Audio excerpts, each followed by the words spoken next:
भाइयों ये देखिए कबीर सागर का सल्लार्थ है। ये कबीर सागर का सल्लार्थ और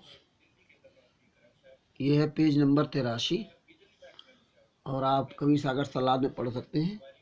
आप यहाँ देखिए परमेश्वर ने जो माया के पुजारी हैं, जो रात दिन माया को लूटने में लगे हुए हैं, उनके लिए परमेश्वर ने इसमें बहुत बढ़िया लिख कर दिया है। हमारे सतगुरु संत रामपाल जी महाराज ने ये देखिए ये लोग के ऊपर से थोड़ा ले लिए। सर्व प्राणियों को आंखों देखकर शिक्षित मानव सत्य से परिचित होकर तुरंत मेरे 13वें पंथ में दीक्षा लेगा और पूरा विश्व मेरे द्वारा बताई भक्ति विधि तथा तत्व ज्ञान को हृदय में स्वीकार करके भक्ति करेगा। अभी यहाँ विशेष ध्यान देने की बात है। उस समय पुनः सतयुग जैसा वातावरण होगा। आपसी राग द्वेष चोरी जारी लूट ठगी कोई नहीं करेगा,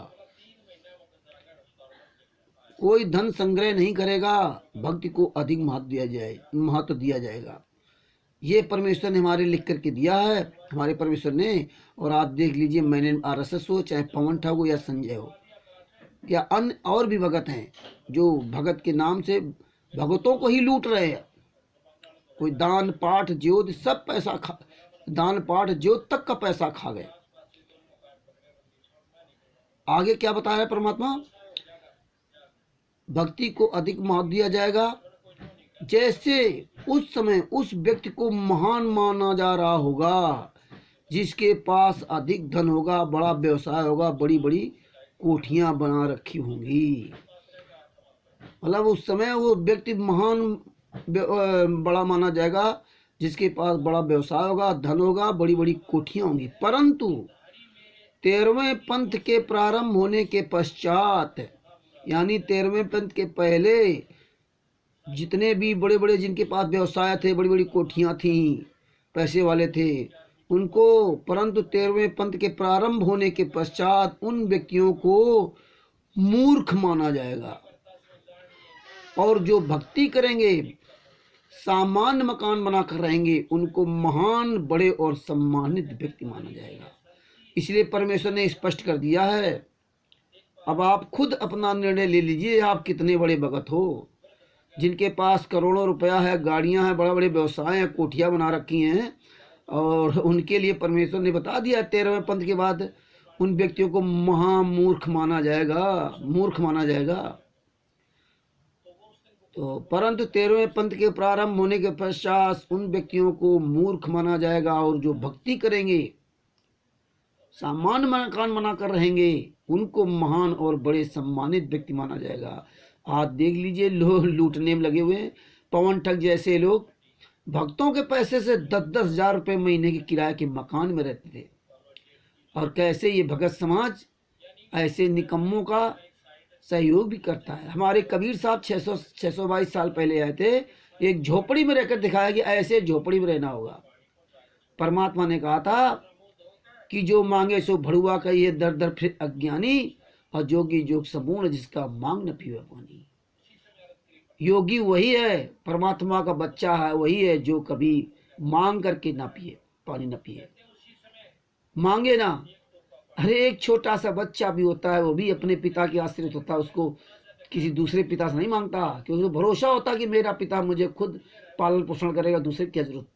यहाँ पवन ठग जैसे लोग, आरएसएस जैसे गुंडे लोग, संजय बहुरुपिया जैसे लोग भक्तों से लूट लूट कर खा रहे, और फिर भी ऐसे निकम्मे दोगलों के पीछे महामूर्ख संगत लगी हुई है। 99% संगत अपने कर्म फलवा लिए। इतना हमारे परमेश्वर संत रामपाल जी महाराज ने ज्ञान दिया था, फिर भी ज्ञान को इन लोगों ने गोबर बना दिया। तो भगत भाइयों, दास यही बार बार प्रार्थना करेगा कि हमारे सद्गुरु संत रामपाल जी महाराज के कर कमलों से लिखित इन पवित्र पुस्तकों को ध्यान से पढ़िए। हमारे परमात्मा के मुखों से बोले गए वचनों को ध्यान से सुनिए। केवल इतना नहीं कि सतना जी दोनों हाथ काट दिए थे, सतना जी जा रहे थे और जो है क्या क्या उनके साथ हुआ सबको पता है। और सतना जी के जब दोनों हाथ कटे थे, क्या दोनों हाथ जिसके कट जाएंगे वो जिंदा बचेगा? नहीं। यह नहीं कि जयदेव जी का सत्संग सुन लिया कि जयदेव जी के दोनों हाथ उन ठगों ने काट के कुएं में डाल दिया और फिर जयदेव जी कैसे फिर दोबारा राजा के यहाँ पहुंचे और फिर वो दोबारा ठग 1 साल उनके साथ रहे, लेकिन जयदेव जी ने उन ठगों का नाम नहीं बताया। लेकिन पवन ठग जैसा जो अपने आप को बता रहा कि मुझे परमात्मा ने तत्व ज्ञान दिया है और मुझे परमात्मा ने मतलब जो है ना जान लेता है, ये हमें शक्ति दी, दूसरे के बारे में जान लेता है, वो पवन ठग मेरठ से चोर की तरह भाग गया और वीडियो डाल दिया कि रामचंद्र, ओमपाल, करण, बुद्धाचोर फाउंडेशन, मैन RSS इसकी हत्या कर सकते हैं या हत्या कर देंगे, हाथ पैर तोड़ देंगे, जेल भिजवा देंगे। पूरे दुनिया के सामने इसने जो है वीडियो डालकर कहा अगर ये पवन ठग कहीं मर जाता तो ये सारे आरोप हम लोगों पर थे। और ये संगत ऐसे महानालायक महानीच व्यक्तियों के तलवे चाट रही है। धिक्कार है तुम जैसे लोगों को, इतना नीच काम तो जगत का भी व्यक्ति नहीं कर सकता। अरे तुझसे तो अच्छा प्रहलाद था, इसका पिता हिरण्याकश्यप राक्षस था, कितनी यातनाएं दी, लेकिन जरा सा टसमस नहीं हुआ, कोई भी फिर फर्क नहीं पड़ा क्योंकि उसको परमेश्वर भरोसा था। जयदेव जी की इतनी दुर्दशा हुई लेकिन जयदेव जी ने अंतिम समय तक नहीं बताया। तो यहाँ तो पवन ठग पहले ही रोने लगा और आज फिर इस संगत को मूर्ख बना करके जो है उनके कर्म फुलवा रहा। ये सब विचार करने वाली बात है, केवल सत्संग सुनने से नहीं कि सुन लिया तन मन धन सब कुछ है तेरा, तेरा तुझकर अर्पण क्या लागे मेरा, ये कहने की नहीं, ये कर पाने की है। बंदी छोड़ इसीलिए दिखा रहे हैं कि जिसके जो भक्ति करेगा, सामान मकान बनाकर रहेगा, उसको महान और बड़े सम्मानित व्यक्ति माना जाएगा। ये परमात्मा के वचनों को ध्यान से सुनिए।